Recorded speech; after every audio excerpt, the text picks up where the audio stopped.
They say we should have known better than to fall so deep down into this rabbit hole. Get we found. ready.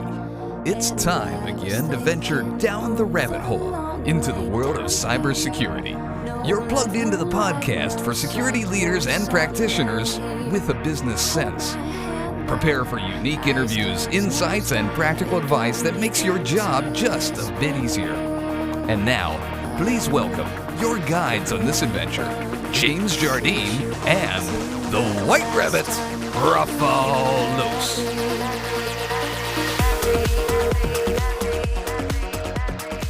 All righty. Hey, good morning, good afternoon, good evening, wherever you are in the world. This is Raf. I have a very special episode for you guys today. As this is streaming live, so whether you're watching it right now, or at some other point right now, I've got a couple of cool guests. I'm going to talk through something that's fairly new, fairly important, security related, cloud related. Gives you a whole bunch of options to go do something cool in the Azure cloud. And let's start with intros. You guys know me. This is my good buddy Jeff Collins. Jeff, say hi. Hi, everybody. So Jeff is he's a modest chief strategy officer over here at Lightstream, my day job. And on the other side of the camera over there, the one and only returned repeat offender. He's now officially infamous, which I think that means more than famous if you watch The Three Amigos. It's Mark Simos over there. Hey, Mark. Hey, how's it going? All right. So we're talking about the Azure Security Baseline v3. And we're talking about this because you and I had a conversation about less than a week ago where I said, hey, cool, I just did a bunch of ASB v2 work, mapped it to some of our consulting practice stuff. You're like, oh, yeah, v3 just came out. And you shattered my whole world. It's good news, I swear. Well, so let's start this. What's new between 2 and 3? There's a couple of key points, but I'm sure you can tell us more since you're one of the co-authors. Oh, absolutely.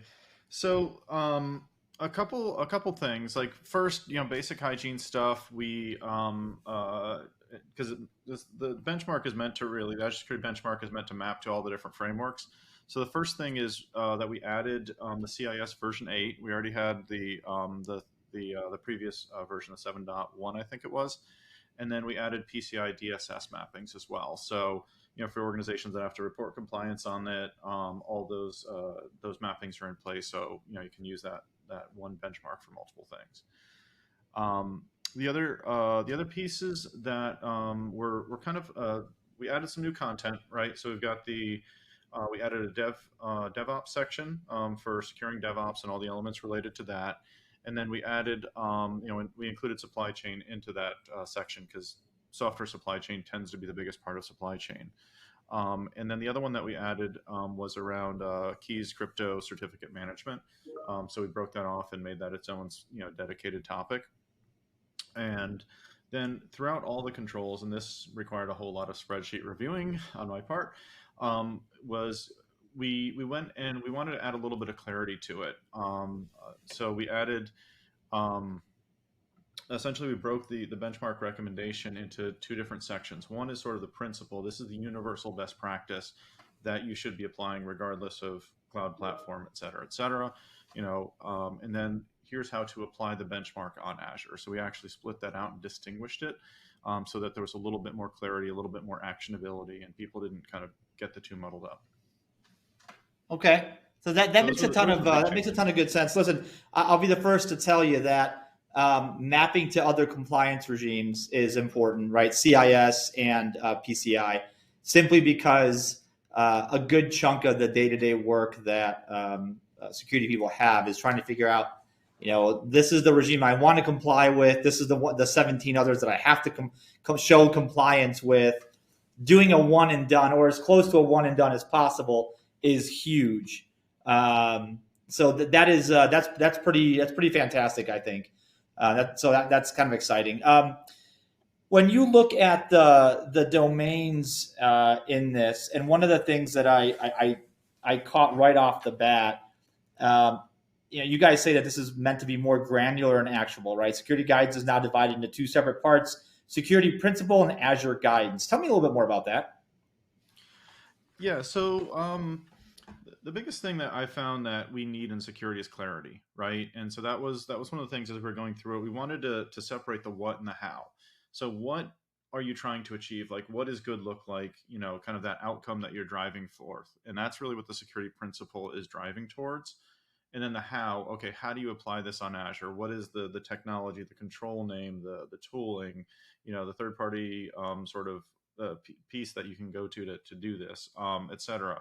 And so we wanted to separate those two different things so it was really clear what you're trying to achieve versus how. A lot of, pretty much all humans, but especially technologists tend to, think how first.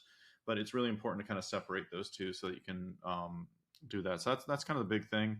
And that we also, kind of use that as a excuse to revisit all the language and make sure it was really clear. And that there was as little ambiguity as possible, because it's so easy to sort of misinterpret things because we have a context when we're writing it. And that doesn't necessarily mean that people that are reading it are going to have that exact same context. And so we tried to use that as a way to make sure we were really, really clear.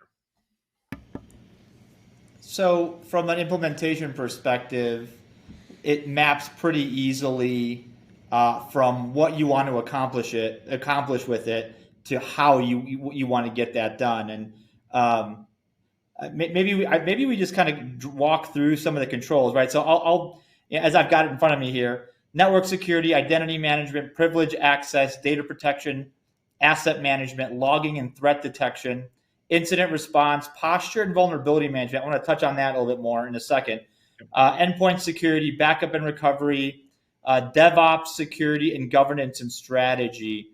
When I think about this, you've covered kind of all the domains from a high level.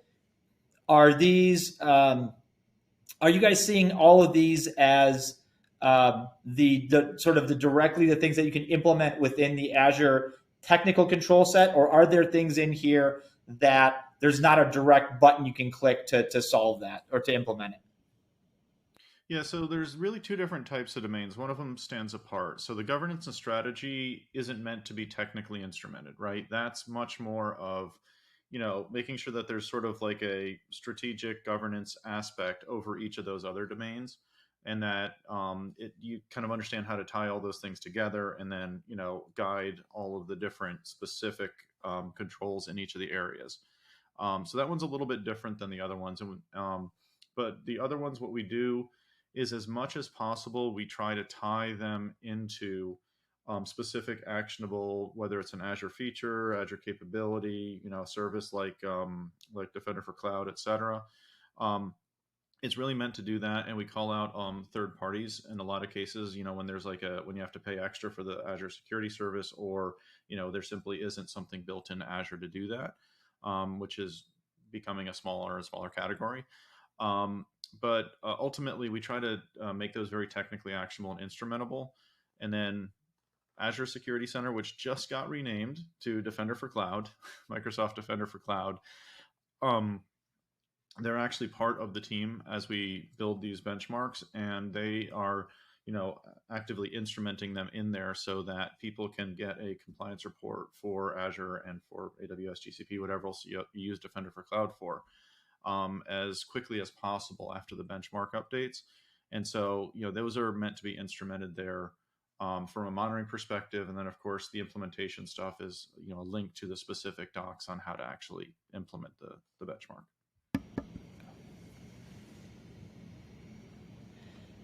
Anything you feel like adding, Bud? There's a couple pieces that as I listen to Mark talk about this, that I think are really important to customers today, and people who, whether they exist inside of Azure only, whether they exist inside of a hybrid ecosystem, or maybe it's Azure and AWS or Google or whatever it might be. There's some pieces here that I really like. And as you think about the ASB itself, it creates a methodology for customers to get further down the security path than anything that's out there today. Microsoft did a great job. As 2.0 came out, it helped really further accelerate this. as 3.0 has come out, it helps customers build a practice where not only they have an ecosystem to become more secure, but they also have an ecosystem to become much more compliant. For years, if I go back in my past, oftentimes customers had one compliance initiative that they had to go after. Maybe it was HIPAA if they were in the healthcare space, but we're starting to see more and more where just because you're in the healthcare space doesn't mean that you only have HIPAA. You might have ISO 27001, you might have SOC 2. You have all these additional controls that you have to incorporate because you're building software, because you're building applications, and you have to have pieces around that further define those controls and further define what you deliver. And those are oftentimes in much more complex scenarios than what you were historically dealing with, like within HIPAA or PCI DSS or whatever it might be. And so this V3.0 will really help those customers accelerate, partners within the Microsoft ecosystem as they're taking technologies and they're trying to deploy those to their customers, and then layering on additional capabilities that Microsoft has. Mark mentioned the Defender for Cloud ecosystem, the evolution of Security Center, but then also you have all these other ancillary services when we think about identity. Identity is such a core component of what happens. And with things like Lighthouse inside of Azure and a lot of capabilities there, where identity can start becoming a succinct component and then helping customers ultimately handle that within their infrastructure, leveraging this methodology of ASB version 3.0. So I'm really excited about these things, Raf, and I think these are great wins. Mark, as Jeff was talking, something just kind of struck me too, that entirely too often, some of these, when you look at something that's being provided by a vendor, right, from your perspective, the cloud solution provider, it's always stuff that we do, right? And that is, I think, being in the consulting world for a long time now, frameworks and guides were always great, but the end customer always looked at it and said, great, more propaganda for stuff I need to buy from you. And the fact that you guys have taken the time to go look at things that you may not necessarily get from Microsoft, which is, let's face it, as you said, that the world of the island of things that Microsoft can't provide you keeps getting smaller every day.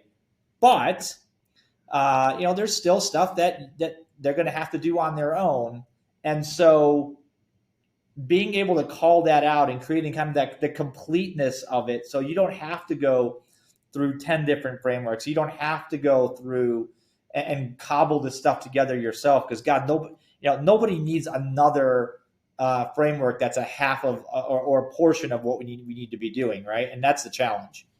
Yeah, and that's one of the things I was really passionate about, and I think this was first introduced in the version 2, was the shared responsibility model, just baking that into the benchmark itself.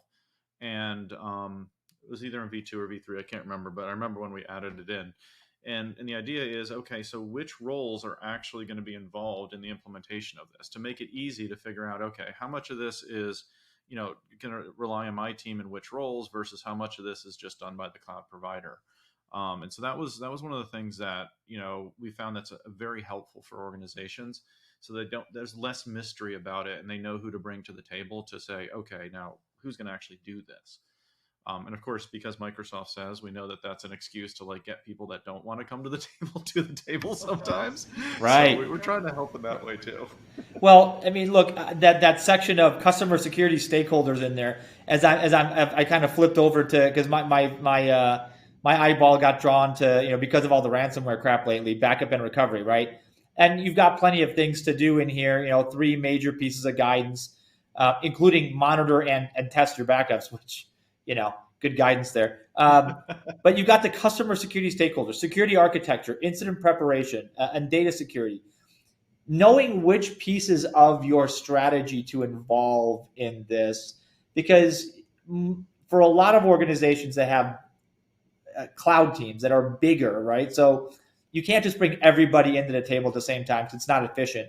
But at the same time, everybody doing separate silos also doesn't work. So knowing the kind of if you drew a connectivity graph of this thing relates to this, and this relates to these other two, and that's how the whole thing comes together.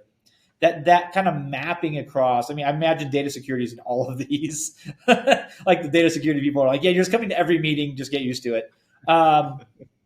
But it does, because what's related to backup and recovery? Well, incident prep, right? Incident handling. They're absolutely related. So those are crossover items, and those are things that we need to think about together as teams. And I think that's what makes this really interesting. I've given it a glance. I won't say I've read the entire. I mean, I've read the top to bottom all the different controls in here. I appreciate the fact that you guys take a lot of time on identity and you call it privilege access and identity management in here, because those are two separate things. So why separate out identity and privilege access and not just lump them into one category? Excellent question. So there's a couple things that are unique about it, and this is one of the ones I wanted to make sure that we talked about. The thing that we've learned is, to borrow something from one of my favorite DART team folks. I love all my DART team folks. I love our incident responders. But there's this great quote that Jim Moeller uses, which is, there's a big difference between losing a sheep and losing a shepherd, right? So, losing any given user, there's a business impact. It could, lose sensitive data, if it's compromised. But when you lose an admin, you lose access to essentially lose control, exclusive control over a large number of users and devices. And so because of that, that's when you need to turn it up to 11, right? You can't just deal with, okay, we're going to do some stuff, the stuff that's going to scale. You're going to inconvenience, as little as possible. You're going to inconvenience the admins. You're going to do not on purpose, but you're going to do controls that could inconvenience them, make it a little bit harder to do their day job because of the business impact of it. And that, we've also found once you kind of get over the hump of convincing them that their job's going to be a little harder, which is not my favorite part of the conversation. But you got to bring them in, hearts and minds. But you also end up, I found, like when you say, hey, this is your admin workstation, this is your control console. This isn't just a regular old laptop. This is a highly secure workstation from which you do stuff. It ends up being a really strong social signal as well. That kind of triggers people to behave a little differently, like, ooh, I'm going to be very careful on this thing. Now, it's tough to get to that point where people say, yes, I want to have this because I want to protect it, and I don't want it to be my account. That's, part of the breach kill chain investigation. So it takes a while to get the hearts and minds, but once you do, it actually takes you to a better place. So we've learned that those are really two different things, an everyday run-of-the-mill user device versus, okay, this is in control of my entire organization. And getting people to buy into that. So, I did the Pass the Hash white paper like 10, 12 years ago. So I've been part of the whole, lose the admin thing since I got tired of talking about it like 5 years ago, I think, or maybe more. But it's still a staple of these attacks, the credential theft and reuse. And so we wanted to make sure that was very clear that, hey, if you lose your Azure tenant, your AWS accounts, et cetera, or the admins thereof, you're in a bad place. And you just have to, recognize that there is an extra set of work and responsibility there.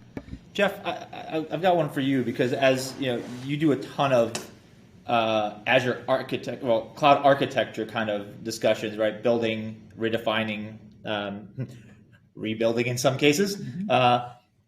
How does something like this apply? Do you use it as like a check, like a sort of a guidepost, like, hey, let's go through all of these and check all of these sections? Is it more of a broad discussion? Like, how do you guys address this? Yeah, so we use this as a framework, and so we use this as a core, a core methodology of how we go to market. Now, when you engage with a customer, dependent on the team that you're engaged with, you're going to use individual principles inside of this with that conversation.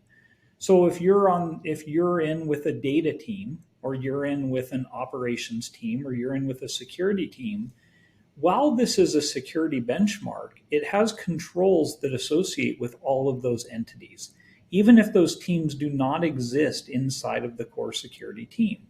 So a data team, we focus on things like, how are we handling encryption? How are we controlling access to the data itself? Whether that data exists in a blob, whether that data exists inside of a database, regardless of where that data sits, we have to think about that holistically, and we grab core principles out of this document and we use that within that conversation set. The same thing happens cross-domain with things like identity. Because as Mark said, you have this realm of identity management, you have this realm of privileged identity, and how we deal with those pieces is very different than how we dealt with them 10 years ago. 10 years ago, privileged identity was something where we created privileged identity accounts and people guarded those credentials with their life. And that's how things happened. Well, now in today's world within cloud, we can do just-in-time identities and we can change things and we can change the scope and we can also change the way people get access. When I started in the cloud 10 years ago, 12 years ago, whatever it's been, quite a while ago, these are like dog years. Right. In the Certainly, world. that certainly feels that way. It feels like 100 years ago. And luckily, I'm not that old. I'm not 100. I might look like I'm 100, but luckily, look, in this industry, we age in dog years. I think Mark can attest to that. But as you go down those paths, these capabilities have evolved that conversation. And so as we go in and we consult with a customer, we're able to use these methodologies coupled with the technologies that are available. And we're able to really dictate that conversation, drive it as it affects the teams. Because these conversations, while they're often holistic in nature, in order to get things done, we still have to break it down into the tactical components, pull in the right teams. And this is the point you made, Raf, earlier, which is, how do you get all these individual teams? How do you tie them together? Well, that's how you do it. You break it down into use cases, and you drive forward innovative solutions that oftentimes lead with security, but we have operational and technical controls behind that are is equally as important inside of a customer's ecosystem as security, and security drives a lot of those pieces. All right, maybe this is a question for either or both of you guys. When you look at a framework like this, and I mean not to raise anyone's ire, but is this something that we can? Let me frame it differently. In most real companies, you ask them, "Are you Azure? Are you AWS? Or are you Google?" They go, right? In reality, there's different use cases for different cloud providers, and people have their religious arguments and whatnot. Is this applicable across clouds? Can I take this, Jeff, or Mark, can I take this into AWS? Can I take this into GCP? Maybe not down to the technical parts. Obviously, you're not going to be able to implement Azure controls over there, but does it map logically to the same components so I can say, you know what, my overarching security baseline is the ASB 3, and yes, I can do it across all my public clouds. So I can go real quick. I mean, ultimately, I can't comment on what we're doing in the future or whatever. There's nothing specifically committed, but the separating the what from the how helps with that, right? And so the what should be, in theory, and again, slightly biased as the author or as one of the authors, should be completely universal across all those. We may have been inspired by some of the Azure capabilities and some of hey, that's a great solution for a problem and that's the right way to solve it. But we did not restrict ourselves to Azure capabilities when we were building it. The intent was, this is how you should be securing your infrastructure. And that's really what the principle applies. And then the how then becomes, okay, you're on Azure. So how do you apply that principle to the Azure platform? So that was the intent behind it. I'd love to get Jeff's feedback, honest, if that doesn't actually fly, and it's not quite applying as such, and if there's things we need to fix, we're all ears on doing that. Yeah, I think from that perspective, you always have the strategic and the tactical components of cloud. The ASB 3.0 really drives the strategic conversation across cloud providers and should be leveraged across the board. As we go to the other cloud providers have provided their own guidance. Within AWS, we have things like the well-architected framework, which incorporate a lot of these core controls. Where this further goes beyond those controls is really around a lot of very specific areas and helping set the stage for the strategy. Most of the other controls that are out there are very tactical in nature. And while this benchmark is very tactical, it has a lot of tactical components related to Azure, but it also has the core guidance around the tactical components around other cloud providers. So if we take AWS or we take Google or we take whatever, Alibaba, Oracle, whatever it might be, they have different naming conventions around how things get done. A WAF is called different things. A WAF is architected different ways. It's controlled, it's operationalized different ways.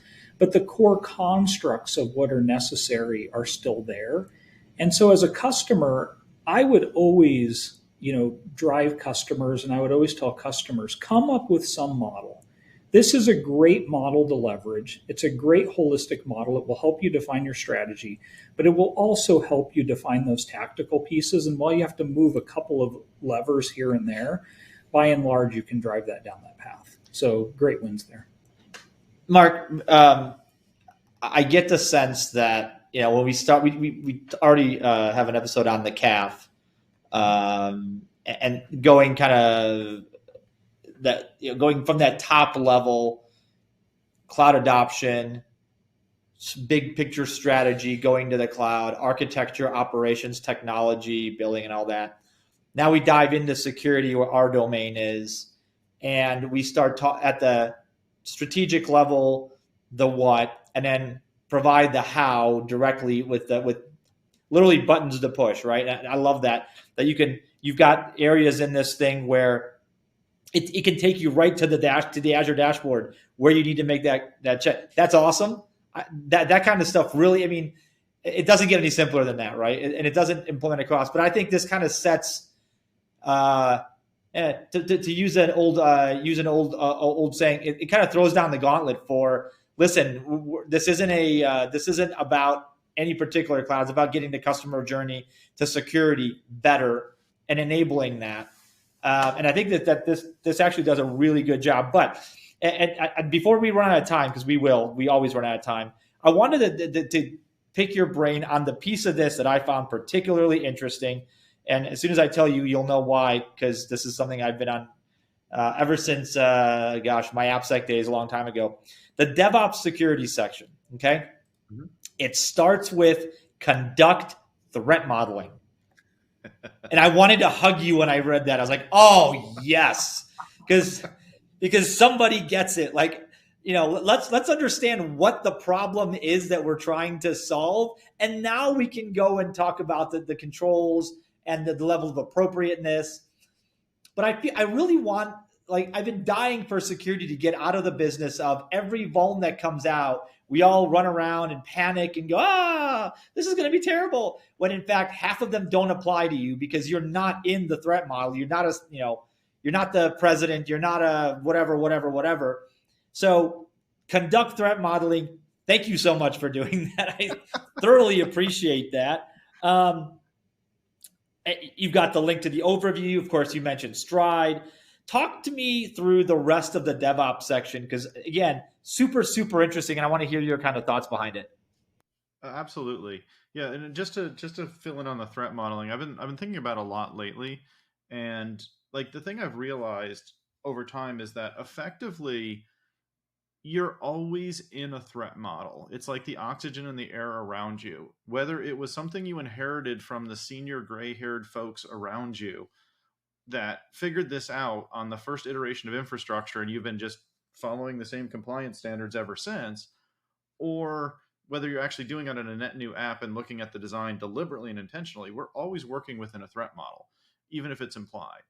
And I don't think anyone's ever taken the time to actually write down that implicit one around us. But that I genuinely believe threat modeling is where all security starts. It's like, what are you worried about? What is being attacked? Because that's the classic way we get people out of a box. That's like they're trying to do something. It's like, why? Like one of my kids, why? Why are you trying to do that? Which is basically saying, what is the threat model you're working in? Mark, I've got 8-year-olds. And they're out of that 5 to 6-year-old why. But I feel like if we did that more as we talk about the security things we implement, we would eventually get to about a third of the time, why do we do that, right? Because I have been in the course of my career in meetings where somebody says, well, we need to do blah, blah, blah. And I'm like, yeah, that sounds good. And you think about it and go, wait a minute, why? That makes no sense. Like we need to do extreme monitoring and lock this down. And you're going, yeah, but there's no there. There's no data. It's a static website. Like, what do you care?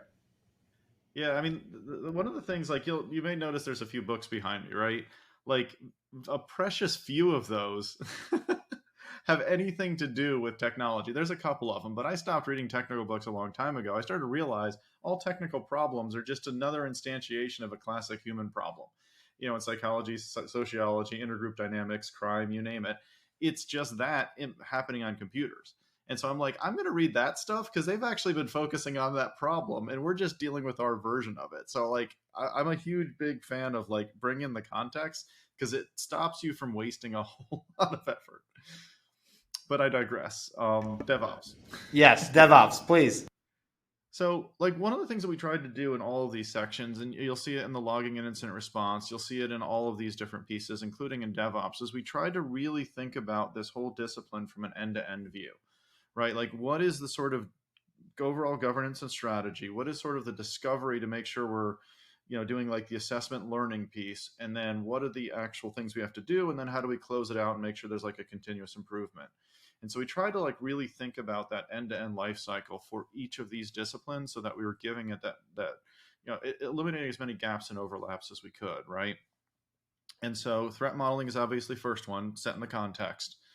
And then software supply chain security. This one was really important because, especially with the attacks on SolarWinds and the like, this sort of open secret that everybody hoped nobody would try and exploit for the past 3 decades and worried about, finally popped. And it's like, okay, time to solve that problem because it's now on the it's happened list.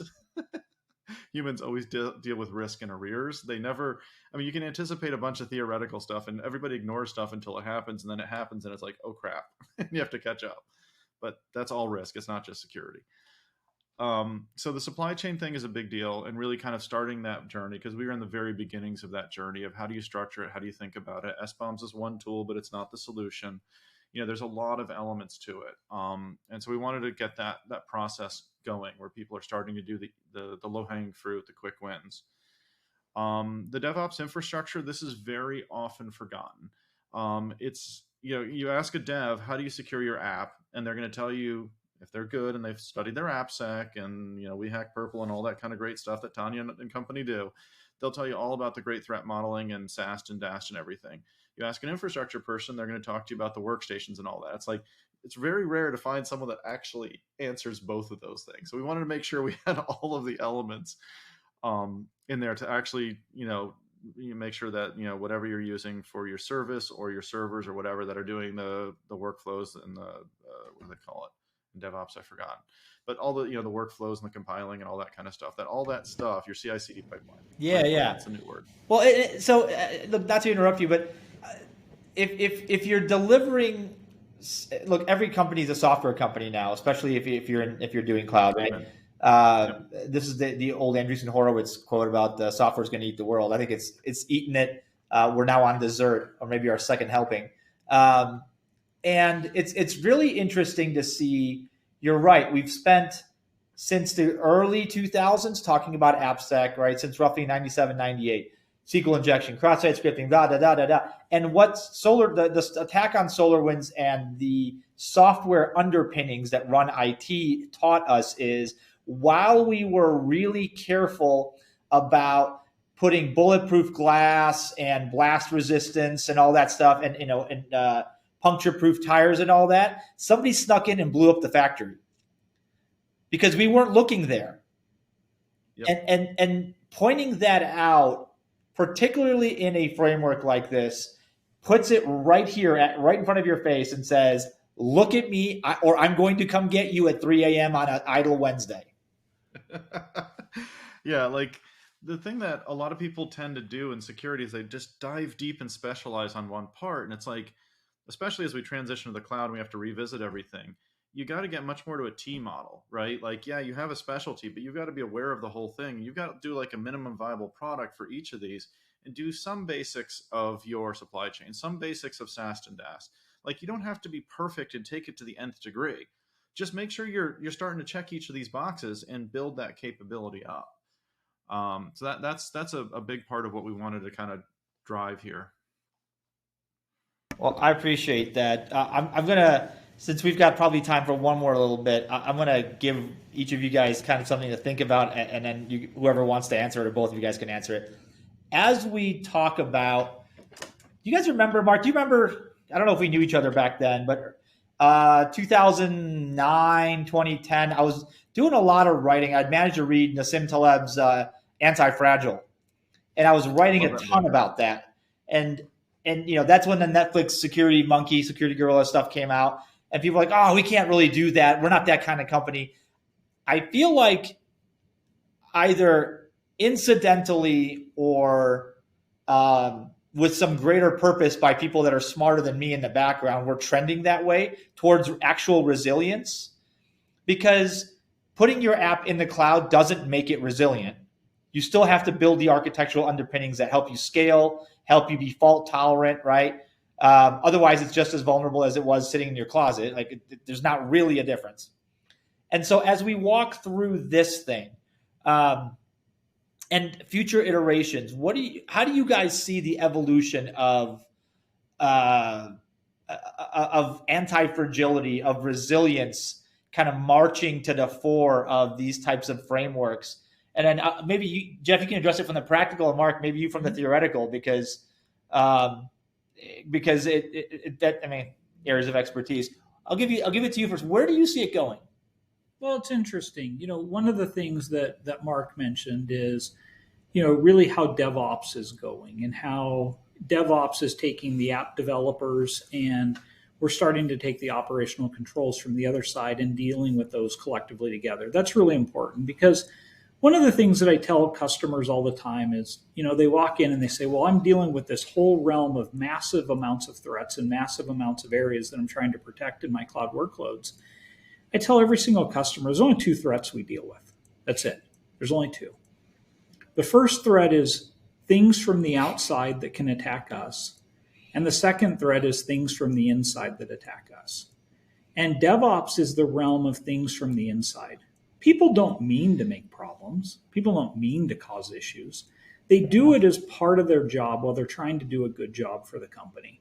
And that might be that the company doesn't have great processes, great controls, great technologies. All those types of things cause that issue. But those are where the problems come in. And I think as customers look to go to the future, you always have to remember those 2 core components. And as you build solutions, as you build strategies, as you use things like this benchmark, think about it in that vein. Because if you think about APTs and you think about everything that goes on in that ecosystem, you get lost. And this is Mark's point. Mark doesn't read about technology because at the end of the day, all those individual pieces of all the different threat types that are out there, I'll summarize down to 2 problems. That's really all it is. We got 2 problems. Deal with problem 1, deal with problem 2, and you know what? End up with a secure environment. And I think that's where customers will continue to start going. Companies like Microsoft put together great benchmarks to help them get there. Think about the outcome. Think about what you're trying to do, and use this as a kind of a roadmap. It's like the game of Candyland. You go through the game of Candyland, eventually you get to the end. It's like a win, and it's a straight line. If you follow this path, it's a straight line as well. So you get to the end and you get your lollipop or whatever you get in the game of Candyland. I think this is the first time we've made a Candyland reference on the podcast, and I'm glad we got there in less than 500 episodes. All right, Mark, from the theoretical or the posture perspective, what's next for resilience as far as this framework is concerned, and other pieces, I guess? Yeah. So the first I want to acknowledge, 1, the Candyland thing, but 2, I like the inside outside, because that is the core simple piece. And the reality is those attacks are going to just continually getting better. It's going to be fits and starts, right? But the attackers, quite frankly, are motivated. They're incented. They're paid well, way too well. The ransomware gangs probably have a bigger budget than the many nation states right now. But ultimately, they're going to continually getting better. Sometimes fits and starts. Sometimes they go 0 days. Sometimes they automate attacks. Sometimes they try something new, and it takes a while to automate the supply chain, but they will get there. It's almost like, to do a bad impression of Agent Smith on the Matrix, it's the sound of inevitability. There's things that will happen, and the attackers will continually getting better, and so will the defenders, right? And so the key, I love Taleb's work. Like, his thinking is awesome. I can't always read every word of his books because he kind of repeats himself a lot, but brilliant dude. In the anti-fragility concept, that idea that with each attack or with each bad thing that happens, you get stronger every time. And that's really what we should be striving for in security. I'm very passionate about that. I really enjoyed reading at least parts of that book. I can't remember if I read the whole thing. And the piece that's going to do that is going to be the human part. Now, it's going to be implemented in automation. Like, as we figure stuff out and we realize, hey, there's a better way of doing this, we want to automate that as much as possible. But the humans have a huge part in this. The systems aren't just going to magically, well, with cloud, they kind of do magically get better from a customer perspective, actually, now that I think about it. Because some of that stuff will, as much as the cloud provider will solve those problems. Now, there's some stuff that, hey, that's your space, that's your apartment. We're just the landlord. We can't go into your apartment, right? So there's some stuff that absolutely has to be done by the customers, by the tenants in there. As much as possible, we try and do in the cloud for our customers. But the human, wow, I got on a lot of tangents. Sorry. Ultimately, I think the way that this is going to get better is people, one, embracing the automation as it comes and it solves a problem. So it's not like, hey, I'm trying to make my professional identity about this skill that I built. If someone else figured out how to automate all this stuff that I have to do manually today, embrace it, love it, and go and learn something new. Like, that's how we're going to get to these anti-fragile, these resilient systems that get stronger and stronger. And so it's a mix of sort of embracing the automation and using the human creativity to keep moving forward. Because, whatever is theoretical today will eventually, someone will figure out how to weaponize it, exploit it, and use it. So you've got to be able to, take the solutions that are there, done, move on to the next one. That's where I see success coming from. And then, the benchmarks, we're trying to canonize as much of that as we can. And CAF and WAF, well-architected and cloud adoption framework and whatnot. Well, listen, I if there's nothing else that I would have gotten out of this, and I got a metric truckload, I learned about Dependabot, the GitHub Dependabot. It's something, guys, if you've never go into this document, go into the DevOps section, go into the supply chain section, and click on the Dependabot link, and I promise you'll learn something new because it's kind of cool. It keeps your dependencies up to date. It's awesome. How big of a problem is that for? That's an entirely different show. Never mind. We could talk about software dependencies for like hours and hours and hours. But all right, that's a good place to end it. Jeff, thanks for being a part of it. This has been fun. Mark, as always, great having you on board. And I appreciate it. We'll look forward to the 3.1 and 4.0 coming out in the near future as you keep evolving this thing. Awesome. Thanks. Great to be on here. All right, folks. Thanks for listening. I hope you learned something. Azure Security Benchmark ASB version 3.0 came out the 27th of October, I believe, ish. Yep, just right around Ignite. Yep, and it's fantastic. It's hopefully this discussion kind of got you thinking about it. And if you haven't, I guarantee you, if you read it, you go through it, it'll be something that'll make a lot of sense to you. So. Until next time, thanks for listening. This is Raf for Down to Security Rabbit Hole podcast. We'll catch you guys another time, another place on another Down to Security Rabbit Hole podcast. Ciao, y'all. As we fade out on another Down the Security Rabbit Hole episode, we'd like to encourage you to chat with our hosts and guests using the Twitter hashtag #DtSR. Please check out the show notes, catch up on any episodes you may have missed, and subscribe so you don't miss a future episode. So on behalf of Rafal, James, for now it's goodbye. We'll see you soon on another Down the Security Rabbit Hole